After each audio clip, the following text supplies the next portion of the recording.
गीतों के बोल बड़े अनमोल, सुनो इनकी कहानी, जानो इनका मोल। गीतों के बोल बड़े अनमोल, गागर में भरा है सागर, किया गीतों में अध्यात्म उजागर। गीतों के बोल बड़े अनमोल। प्रणाम और सुस्वागतम।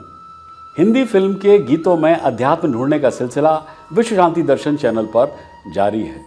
चैनल के अधीष्ट हैं, चैनल के जनक हैं पुणे के MIT ग्रुप के founding father professor doctor Vishwanath दा कराड़, जो विगत 4 दशकों से विश्व में शांति की संस्कृति की स्थापना के लिए कार्य कर रहे हैं। उन्होंने अपना ये कार्य जाति, पंथ, नस्ल, धर्म और राष्ट्रों की सीमाओं से परे जाकर किया है।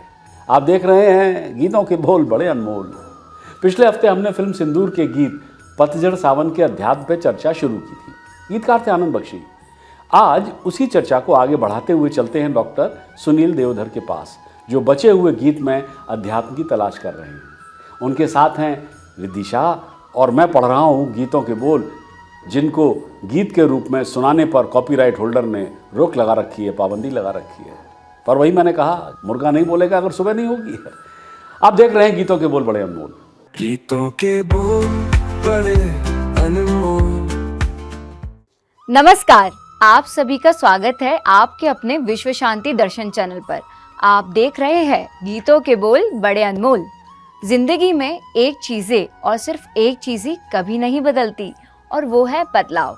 In fact not just in our lives but even in nature, change is always constant. प्रकृति में मौसम के बदलते ही हम उसकी सुंदरता को देख और महसूस कर सकते हैं। हमारा आज का गीत भी मौसम के बदलते हुए रंग रूप और उसकी खूबसूरती को हाईलाइट करता है। गीत है पतझड़ सावन बसंत बहार। ये गीत मूवी सिंदूर से है, जो 1987 में रिलीज हुई थी। गीतकार है आनंद बख्शी, और इस गीत को समझाने और उसमें छिपे आध्यात्म पर चर्चा करने हमारे साथ मौजूद है डॉक्टर सुनील देवधर जी, जिनकी पुस्तक बड़े अनमोल गीतों के बोल पर हमारा प्रोग्राम आधारित है। नमस्ते सुनील जी, आपका बहुत बहुत स्वागत है नमस्कार। विश्व शांति दर्शन पर। तो चलिए आइए सुनते हैं। गीत की पंक्तियां कुछ यूं हैं। फूल खिले ना बादल बरसे, फूल खिले ना बादल बरसे, प्यार के मौसम में दिल तरसे, मेरे गले में अपनी नजर से डाल दो तुम बाहों के हार, मेरे गले में अपनी नजर से डाल दो तुम बाहों के हार, पतझड़ सावन बसंत बहार। सुनील जी, अब बारी आती है हमारे प्रश्न की। फूल खिले बादल बरसे, प्यार के मौसम में दिल तरसे। इन पंक्तियों में ऐसा लगता है जैसे गीतकार लॉन्गिंग, इंतजार, ऐसी चीजों के बारे में बात कर रहे हैं। तो क्या मैं सही हूँ? और इनका आध्यात्म से क्या लेना देना है? ऐसा है कि आपने फूलों की बात की है, खिलने की बात की है, रंगों की बात की है। फूलों का खिलना क्या है? फूल का मुरझाना क्या है? जी। फूल का खिलना है आपके मन की प्रसन्नता, आपका सुख। जी। और मुरझाना क्या है? तो जीवन में तो उतार चढ़ाव आते ही रहते हैं। जी। तो जब फूल खिलते हैं, उनमें रंग हैं, तो रंग क्या है? अगर वो बहुत अच्छा रंग है, चटकीला रंग है, इसका मतलब अगर हम जीवन से जोड़ें तो वहाँ एक प्रसन्नता है।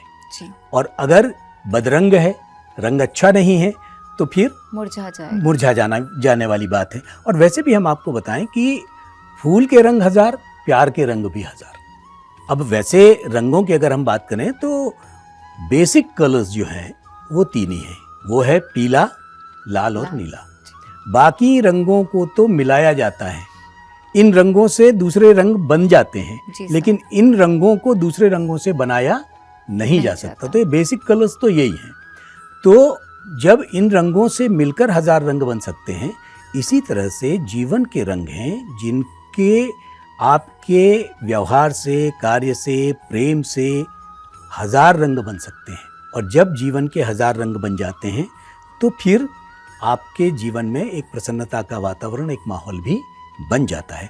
और सीधी बात है, अब देखिए, जहाँ तक रंग 1000 की बात आपने की, आज अगर आप घर में वाइट वॉश कराने निकलते हैं तो वो शेड कार्ड आता है ना जी, न जाने कितने कलर्स उसमें होते हैं जी। आपके लिए चुनाव मुश्किल हो जाता है। यस।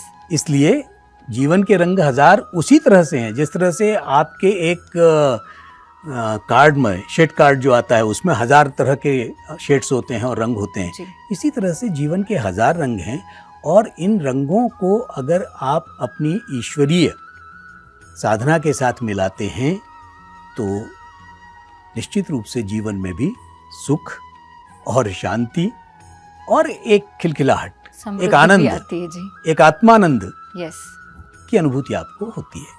और जब ये अनुभूति होने लगती है आपको तो फिर आपका जीवन और आपका घर का वातावरण भी बदल जाता है। बहुत बढ़िया सर, बहुत ही बढ़िया। सर अब हमारा अगला प्रश्न यह है कि यहाँ जब गीतकार कहते हैं कि मेरे गले में अपनी नज़र से डाल दो बाहों के हार, मुझे एक शेर याद आया है कि जहाँ किसी ने कहा था कि प्यार को बयां करने की जरूरत नहीं होती, वो निगाहों से खुद ब खुद बयां हो जाता है। क्या गीतकार वही कहना चाहते हैं? आँख की जो भाषा है ना वो सबसे मुखर और प्रखर है। जो आप बात जबान से जो आप कह रही हैं, जो आप अपने मुंह से नहीं कह सकते वो आंखों से कह सकते हैं। और उसका जो शेर का आपने जिक्र किया वो शेर ये है, कौन कहता है मोहब्बत की ज़बां होती है। वाह। कौन कहता है मोहब्बत की ज़बां होती है, ये हकीकत तो निगाहों से बयां होती है। वाह सर। तो वो जो हकीकत है वो आपकी आंखों से व्यक्त हो जाती है। और इसलिए जो बाहों के हार और आंखों से पहनाने की बात है वो केवल इसीलिए है कि आंख सबसे सशक्त माध्यम है, सबसे ज़बरदस्त ज़रिया है दिल तक पहुंचने का। और जो बात आप मुंह से नहीं कह सकते जी सर, वो बात आप आंख से कह सकते हो। सर ऐसा भी कहते हैं कि एक बार आपकी जबान झूठ बोल दे लेकिन आपकी आंखें कभी भी झूठ नहीं बोल पाती। बिल्कुल सही कहा आपने कि ये आंख की जो भाषा है ना जी, ये इतनी मजबूत है कि आप 10 लोगों के बीच भी आंख की भाषा से बात कर सकते हैं। वो बिहारी का एक दोहा हमको याद आ गया जो आंख पर ही कह रहा है। फरमाइए सर। कहत नटत रीझत खिजत मिलत जुरत बतियात। इतने एक्शन उस आंख ने कर दिए। कहा, नखरा किया, बराबर, रिझाया, गुस्सा हुआ, खिजत। कहत नटत रीझत खिजत मिलत, मिलकर, जुरत, जुड़कर, मिलत जुरत बतियात, बात कर ली। भरे भवन में करत हैं, सब लोगों के बीच भी नैनों के माध्यम से ही 100 बातें कर ली। बराबर। इतनी सशक्त आंखों की भाषा है जो आपने बात कही है। तो आंखों के माध्यम से ही प्यार के उस मकाम तक पहुंचा जा सकता है। और आंखों पर तो बहुतों ने बहुत कुछ कहा है। कबीर ने खुद कहा, नैनन की करी कोठरी पुतरी पलंग बिछाए, पलकन की चिकडारी के पी को लिया रिझाए। सर। तो अब ये जो बात है कि उन्होंने अपनी आंखों को ही सीधी भाषा में कहें तो एक कमरा बना लिया, क्योंकि एकांत भी चाहिए प्रेम के लिए। नैनन की करी कोठरी पुतली पलंग बिछाए, और उसमें आसन के लिए, बैठने के लिए अपनी पुतलियों का ही पलंग का रूप दे दिया। और अब आड़ और पर्दा भी चाहिए, तो पलकन की चिक डार के, चिक माने वो पर्दा, पलकन की चिक डार के प्रिय को लिया रिझाए। और इस तरह से अपने प्रिय को प्रसन्न करने की बात, ये तो सीधा अर्थ अध्यात्म का है। कबीर जो है वो ज्ञान मार्गी भी हैं, रहस्यवादी भी हैं। सखी संप्रदाय से भी उनके कुछ पद उस तरह से मिलते हैं जहाँ वो राम को अपनी बहुरिया कहते हैं। तो इस तरह से वो सूफी मत जो है, जो सखी संप्रदाय का मत है, तो यहाँ तो प्रेम है लेकिन वो पूरी तरह से आध्यात्म की तरफ ही जाता है। हमारे मौसम रूपी जिंदगी में प्यार का मौसम कुदरत का ही दिया हुआ एक अनमोल तोहफा है। इस मौसम के हर एक पहलू, हर एक फैसेट को चेरिश और एंजॉय करना हम पर है। Thank you so much Sunil sir. धन्यवाद। फिर मिलते हैं अगले हफ्ते एक नए गीत के साथ। धन्यवाद। गीतों के बोल बड़े अनमोल। Welcome back. पिछले एपिसोड में आपको बताया था कि किस तरह गीतकार आनंद बख्शी ने हिंदी फिल्म इंडस्ट्री में अपने पैर जमाए थे। एक दिन आनंद बख्शी को एक अजनबी का एक पत्र मिला। उसमें उस आदमी ने बताया कि कैसे उसने आत्महत्या करने का फैसला किया था। जी हाँ, वो अपने गांव से गुजरने वाली रेल की पटरी पर लेट गया था। जब वो वहाँ ट्रेन की प्रतीक्षा कर रहा था तो आनंद बख्शी के गीत के ये शब्द उसके कानों में कौंध गए। क्या थे? गाड़ी का नाम ना कर बदनाम, गाड़ी का नाम ना कर बदनाम, पटरी पर रख के सर को हिम्मत ना हार, कर इंतजार, आ लौट जाएं घर को, ये रात जा रही है, वो सुबह आ रही है, गाड़ी बुला रही है, सीटी बजा रही है, चलना ही जिंदगी है, चलती ही जा रही है। अपनी गलती से भयभीत होकर वो आदमी पटरियों से उछला और बाहर कूद गया, जैसे कोई ट्रेन उसके पीछे से गुजरी हो। अपनी अंतिम सांस तक बख्शी इस पत्र को अपना सबसे बड़ा पुरस्कार मानते थे। गाड़ी बुला रही है, सीटी बजा रही है, गाड़ी बुला रही है, सीटी बजा रही है। बख्शी के गीतों में वो गर्मजोशी थी जो केवल एक अच्छे इंसान में ही नजर आ सकती थी। उनके ऐसे कई गीत हैं जो तुरंत दिल के किसी तार को छू लेते थे, आपको बेहद खुश कर देते थे, आपका गला रुंझ जाता था। मेरे दीवानेपन की भी दवा नहीं, मैंने जाने क्या सुन लिया, तूने तो कुछ कहा नहीं। बख्शी के लोकप्रिय और विपुल लेखन की क्षमता ऐसी थी कि वो मानव स्वभाव, सार्वभौमिक सत्यवाद और सिद्धांतों में जीवन की अद्भुत अंतर्दृष्टि रखते थे। फिल्म हाथी मेरे साथी का गीत, जिसके बोल थे नफरत की दुनिया में, इसके लिए एसपीसीए द्वारा यानी society for the prevention of cruelty on animals, उन्होंने बख्शी को एक विशेष पुरस्कार दिया था। बख्शी इस गीत में सवाल करते हैं कि जब जानवर किसी इंसान को मारे तो दुनिया उसे वहशी कहती है, और जब एक जानवर की जान इंसानों ने ली है तो चुप क्यों है संसार। नफरत की दुनिया को छोड़ के प्यार की दुनिया में खुश रहना मेरे यार। फिल्म अमर प्रेम में राजेश खन्ना के मुंह से कुछ तो लोग कहेंगे, लोगों का काम है कहना, छोड़ो बेकार की बातों को, कहीं बीत न जाए रहना। गीत में वो समाज के पाखंड का बड़ी शालीनता से उपहास उड़ाते हैं। फिल्म आया सावन झूम के गीत में उन्होंने बड़े ही अद्भुत ढंग से लिखा है कि ये शमा तो जली रोशनी के लिए, ये शमा तो जली रोशनी के लिए, इस शमा से अगर आग लग जाए तो शमा क्या करे, या फिर ये हवा तो चली सांस ले हर कोई, घर किसी का उजड़ जाए आंधी में तो फिर हवा क्या करे। ये पंक्तियां जीवन की नियति और परिस्थितियों के अप्रत्याशित प्रभावों पर विचार करती हैं। ये शमा तो जली रोशनी के लिए, इस शमा से कहीं आग लग जाए तो ये शमा क्या करे। एक गीतकार के रूप में बख्शी की पूर्ण सर्वोच्चता के अन्य रहस्य क्या थे? यही कि बख्शी हर गीत के लिए 1, 2 या 3 नहीं बल्कि कई अंतरे या छंद देते थे अपने प्रोड्यूसर्स को।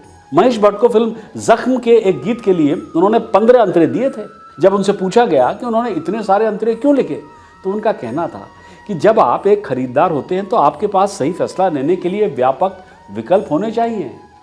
सबसे विनम्र व्यापारी भी जानता है कि जब वो कुछ बेच रहा होता है तो खरीदार उसे उस चीज़ के लिए भुगतान कर रहा होता है जो उसे पसंद है। आप उससे ये नहीं कह सकते कि वो वही खरीदे जो आपको एक विक्रेता के रूप में पसंद है और ये उम्मीद करे कि वो आपको उसके लिए भुगतान भी करे। इतनी बड़ी है ये दुनिया, मैं कितना अकेला, बिल्कुल अकेला, मैं टूटे खिलौनों से खेला। आनंद बख्शी का मानना था कि कड़ी मेहनत का कोई भी विकल्प नहीं है। किसी भी क्षेत्र में यह पहली आवश्यकता है। आत्मसंतुष्टि के लिए भी कोई जगह नहीं है। अगर आपने एक दौड़ जीत ली है तो आप ये नहीं मान सकते कि अगली बार भी जीतेंगे। हर बार कोशिश एक जैसी ही होनी चाहिए।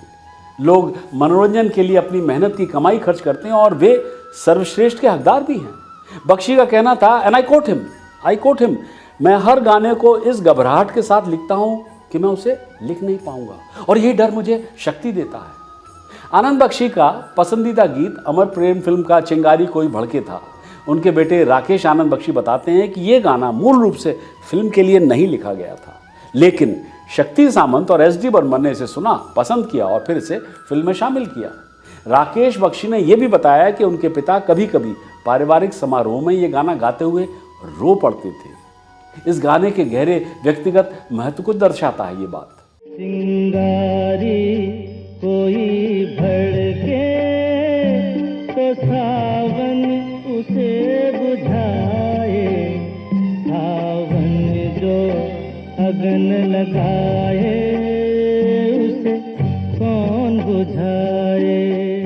बस आनंद बख्शी की इसी जानकारी के साथ मैं भी लेता हूँ आपसे विदा। पर जाते जाते आप सबके लिए एक ट्रिविया तो बनता है। बहुत कम लोगों को ये पता होगा कि आनंद बख्शी ने सनी देओल, जैकी श्रॉफ, कमल हासन, कुमार गौरव, रजनीकांत, राखी, डिम्पल कपाड़िया, अमृता सिंह, जया प्रदा, मनीषा कोइराला, तब्बू एज हीरोइन, महिमा चौधरी, नम्रता शिरोडकर और अर्जुन रामपाल की पहली फिल्म के लिए उन्होंने ही गीत लिखे थे। सब्सक्राइब कीजिए, साझा कीजिए और अगर आपको पसंद आया हो ये एपिसोड तो लाइक भी कीजिए और देखते रहिए मेरे साथ गीतों के बोल बड़े अनमोल, ओनली ऑन विश्व शांति दर्शन। एक हायर पावर, ऊपरी शक्ति, उन्हें हमेशा हम दिल में रखते हैं। उन्हें देखने के लिए मन अचानक से तड़प उठता है, तो ऐसा क्यों? ईश्वर से मिलन की चाह या ईश्वर को देखने की एक चाह होती है। तुम बिन बिगड़े सबरे काज, तो ईश्वर के पास ही अपने कामों को सुधारने के लिए एक पुकार की जाती है। बड़े अनमोल, सुनो इनकी कहानी जन्म का मोल, हमारे साथ के चलते जैसे साया है, कि तुम्हें छुपा जीवन यही सच्चा काया है।